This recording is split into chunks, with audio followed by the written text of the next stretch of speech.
Before we get questions, I'll ask the member for Madang to say a few words. Thank you, Opposition Leader. I'll keep it short. I believe I've made clear my reasons for why I resigned from the government. I'd also like to acknowledge the presence of the member for Hinshafen and the alternative Prime Minister nominee that has been put forward by the opposition, and also other fellow members of the opposition that are here for this press conference.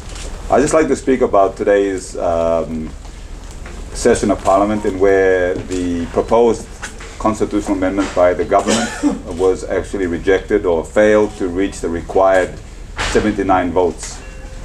So being a constitutional amendment, the Constitution requires that 79 votes must be supported before that amendment will pass through. It was the third vote. I didn't have the privilege of being here during the debate of the first and second reading. The Constitution requires a 2-month period between the second reading and the third reading, for the purposes of the members of Parliament can go back and people can discuss this issue before a final vote is brought. Now, I was the Minister for Justice, and I do recall bringing that submission to Cabinet. It was the Prime Minister's submission, and it was a bill that he brought to Parliament. And after hearing debates for the persons of like Alan Bird and Karenga Kua, and their issues, that they actually said that they spoke with the mainline churches, Catholic churches, and were advised that they had issues concerning this bill, to try and get the government to declare a country a Christian country. So we don't need a government to declare something to be Christian. We don't have those powers.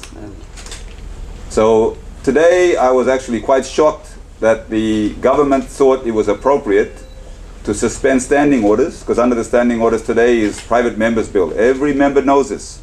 So it's a designated priority for private members' bills today.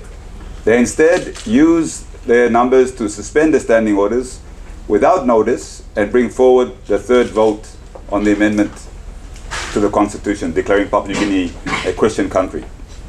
I thought it was both reckless and irresponsible. Essentially, my view is they were using it to grandstand on the eve of the Pope's visit, and using matters of church in matters of politics going into the vote of no confidence, and to challenge the opposition to see whether we would support this amendment at this time. And I, as I said earlier in my previous press statements, left the government on moral principles. So I opposed voting in support of, I opposed the bill being passed, this amendment, because there was no proper intention in bringing that bill at this time.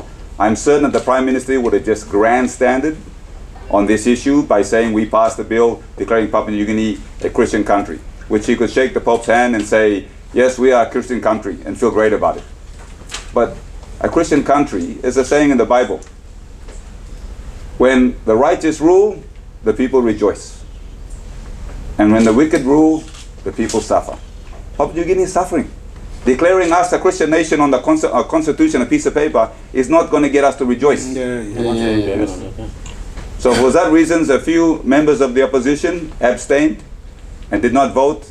A few of us that voted against it, and there's a few that voted for it, because I wasn't able to have that discussion of whether they should vote for it or not, because they brought it without any notice. So I just want to explain to members of the public of why the vote, some of us of the opposition didn't vote and some did, and I'm glad it didn't go through. So that's, I understand, the second time that it's failed, and I think the Prime Minister should actually go and sit down with the actual churches, mainline churches, and actually get their view before trying to make politicians decide what is Christian and what is not Christian. I am now. Yeah, that's all. Thank you.